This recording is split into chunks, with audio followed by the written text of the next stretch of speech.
was a cold, rainy night when Michael's car sputtered to a stop on a deserted road. Stranded in the midst of a downpour, he had no choice but to seek shelter at the nearest place he could find, an old decrepit hotel on the edge of town. The Wickerwood Inn stood as a sinister silhouette against the stormy sky. Its dark, foreboding architecture and flickering neon sign didn't inspire confidence, but Michael had no other options. He hurried inside the rain-soaked lobby, exuding a musty, long-forgotten odor. The front desk was manned by a peculiar, disheveled man who called himself Mr. Forsyth.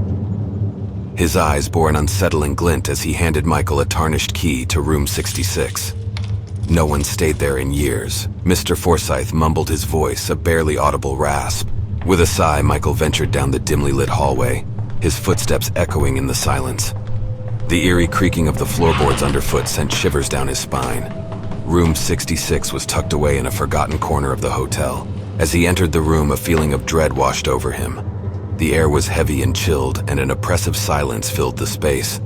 The furniture draped in tattered sheets seemed to watch him with an unspoken malevolence. Exhausted, Michael managed to fall asleep despite his unease. However, the night was far from restful. Strange noises echoed throughout the room. The distant sound of whispering voices and the faint, eerie humming of a long-forgotten lullaby. Around midnight, Michael was jolted awake by the sensation of a cold finger running down his back as if someone had scratched him with their fingernail. Terrified, he leaped from the bed and flicked on the lights. His heart raced as he inspected his back, revealing a series of red, angry scratches. It was then that Michael heard the whispering grow louder, filling the room with an otherworldly chorus of voices. The shadows danced on the walls, seemingly alive with malevolent intent. It was as if the very air was filled with the presence of unseen entities. In a state of panic, Michael gathered his belongings and made a dash for the door, determined to leave the Wickerwood Inn behind. However, the door refused to open, trapping him inside. Frantic, he pounded on the door, screaming for help, but his voice seemed to vanish into the oppressive stillness. The room itself seemed to close in around him as if the very walls conspired to keep him captive. After hours of struggle, dawn broke and the room seemed to release its hold on Michael. The door finally budged and he fled the sinister confines of room 66.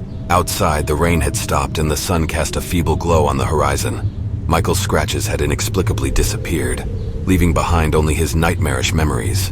The Wickerwood Inn remained an ominous, forgotten place, and Michael would forever wonder if the scratches were real or a product of a malevolent presence that dwelled within the room. He vowed never to return, carrying the harrowing memory of his night at the Wickerwood Inn with him for the rest of his life.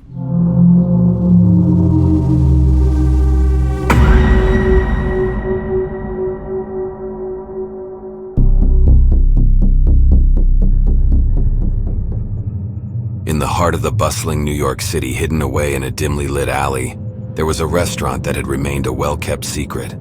It bore no name on the outside, just a neon sign that flickered ominously.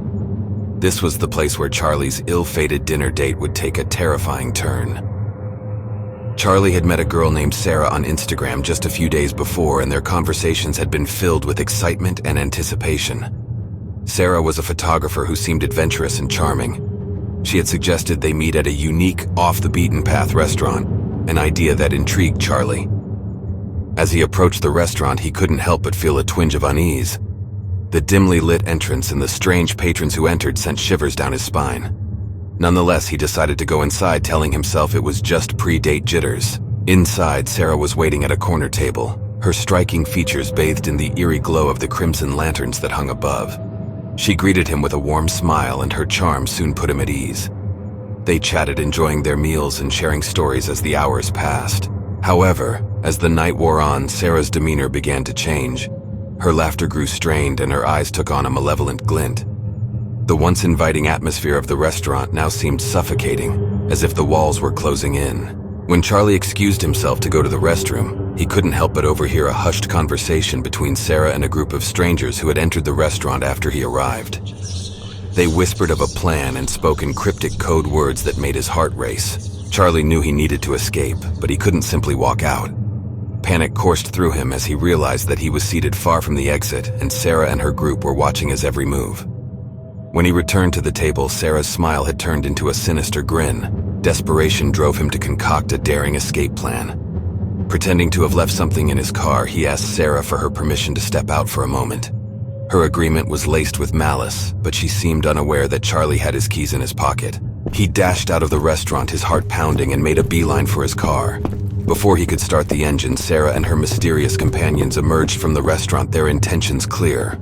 They approached him, their eyes filled with malice, but Charlie managed to elude them. He peeled out of the parking lot and raced through the dark streets of New York City. His pulse didn't begin to slow until he had put a considerable distance between himself and the would-be kidnappers.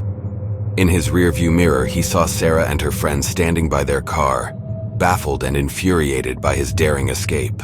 Charlie had narrowly escaped what could have been a horrifying ordeal. He couldn't believe how close he had come to becoming a victim of a nefarious plot. As he drove through the city that night, he couldn't help but shudder at the thought of what might have happened if he hadn't acted quickly and decisively to save himself from the clutches of a sinister dinner date.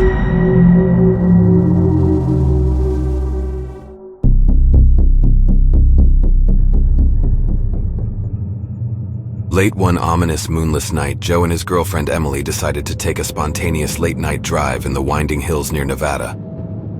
The only source of light was their car's dim headlights, which seemed to carve a tunnel of visibility through the darkness.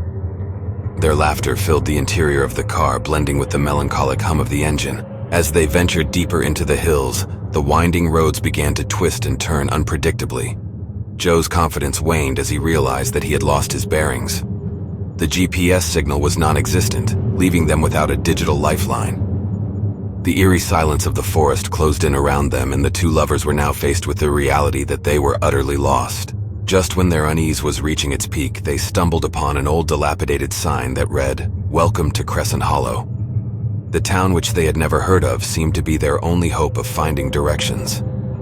With no other options, they followed the arrow and drove deeper into the hills, hoping to find help. As they approached Crescent Hollow, they were struck by the peculiar, almost ghostly atmosphere of the place. The town was shrouded in an eerie fog that seemed to refuse to dissipate. The few buildings that stood appeared abandoned and in various states of decay. They felt like they had entered a forgotten world, a place untouched by time. Turning a corner, they encountered a group of people walking along the road. Their appearance was bizarre and unnerving. Their skin had a pale, almost translucent quality, and their eyes were large and black, reminiscent of the stereotypical alien description. Joe and Emily exchanged frightened glances, their unease growing. Joe slowed down the car, and Emily asked one of the strange individuals for directions. The response they received was a strange, incomprehensible language that sent shivers down their spines. The alien-like figures stared at them with unsettling intensity before slowly continuing on their way. Fearing for their safety, Joe and Emily decided to turn back and find their way out of Crescent Hollow. However, as they drove, the fog thickened and the eerie figures appeared to multiply. It was as if they were trapped in a nightmare from which there was no escape. Desperation set in as they realized that the road they had entered no longer resembled the one they had initially taken. Panic gripped them, and they felt as though they were spiraling deeper into a nightmarish alternate reality. The eerie figures became more aggressive, clawing at the car and banging on the windows.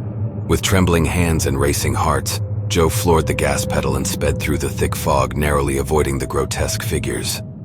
As the car careened through the twisting, winding roads, the fog finally began to thin. The sight of the familiar Nevada hills brought them immense relief. They didn't stop until they were safely back on the main road. The air outside the car was crisp, and the fog was nowhere to be seen. The ordeal in Crescent Hollow felt like a distant, surreal nightmare.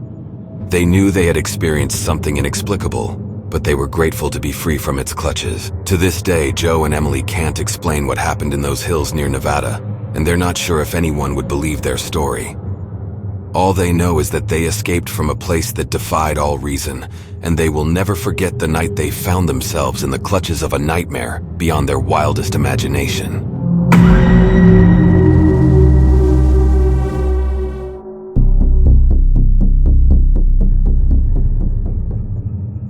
Wilson was engrossed in a game of PlayStation on a rainy Friday night. The soft patter of rain against his window provided the perfect backdrop for an evening of virtual adventures. As he navigated his character through the challenges on the screen, his phone buzzed with a notification. With a casual glance, he saw a new follower request on Instagram. The profile picture was that of a striking redhead, her enigmatic smile capturing his attention. She went by the username at Crimson Whisper, and her bio contained only 4 ominous words. "I'm watching you." A shiver coursed down Wilson's spine, but his curiosity got the best of him, prompting him to accept the request. Over the next few days, Wilson found himself exchanging messages with Crimson Whisper. She seemed to possess an uncanny knowledge of his daily routines and activities. Her messages were cryptic and filled with hints, often referencing things he had shared with friends or posted in his Instagram stories. It felt as though she had an uncanny ability to spy on his life. The eerie part came when she began sending him photos of his own house. At first, he dismissed them as a strange coincidence, but her next message left him stunned. It was a picture of his bedroom window captured from the outside. Fear began to gnaw at the edges of his mind. In an attempt to regain some control, Wilson decided to make his Instagram profile private. But Crimson Whisper was unyielding in her pursuit. She continued to send messages, hinting at her desire to meet him in person.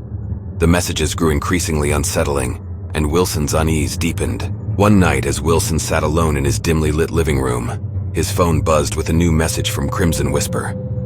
"I'm outside," it read.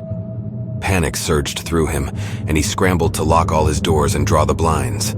An insatiable curiosity drew him to the front door, where he peeked through the frosted glass. Outside, he saw a shadowy figure, a glimpse of long, fiery red hair and a wicked smile.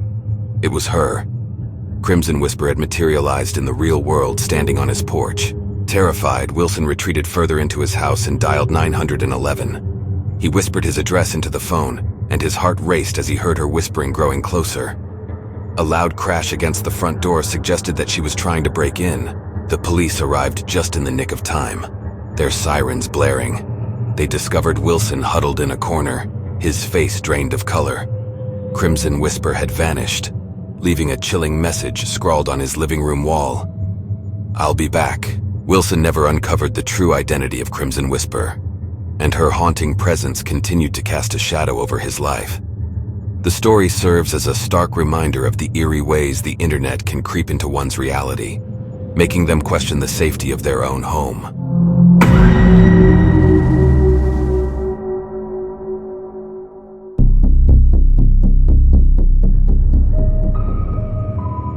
Robert had always found Walmart to be a place of both fascination and eerie uncertainty. Late one chilly evening, he ventured into the sprawling store to pick up a few forgotten groceries. As he roamed the dimly lit aisles, he noticed an unfamiliar man who seemed to be watching him. Nervously, Robert paid for his items and quickly left the store. He couldn't shake the feeling that the stranger was following him. He decided to test his intuition and took a few unpredictable turns on his way home. However, with each twist and turn Robert took, he realized that the stranger was still behind him. Panic began to grip him, and he knew he had to do something. He veered onto a deserted road and made a quick call to the police. Describing the situation, Robert received assurance that an officer would meet him at a nearby location. As he waited, beads of sweat formed on his forehead despite the cold. The stranger's presence continued to unnerve him. Minutes felt like hours as he stared down the dimly lit road. Finally, the flashing lights of a police car appeared, pulling up behind him. The officer approached Robert, and he quickly explained the situation. The officer assured him that they would resolve the matter, and with a radio call, requested backup. Together, they devised a plan to confirm the stranger's intentions. They decided to keep driving down the road, leading the stranger further from Robert's home. The unrelenting stranger followed their every move, clearly determined to reach Robert's destination. As they turned onto a dark, isolated path, the police car's sirens blared, signaling other officers to close in. The stranger's car was surrounded, and officers apprehended him. Robert felt a rush of relief knowing that he was now safe. The police questioned the man, who turned out to be a private investigator hired to follow Robert. The shock of this revelation left Robert bewildered. He had no idea who would want to track his movements. They eventually uncovered that Robert's estranged family had hired the investigator, seeking to reconnect. The misunderstanding led to an intense, unsettling night, but it also brought about a strange and unexpected reunion.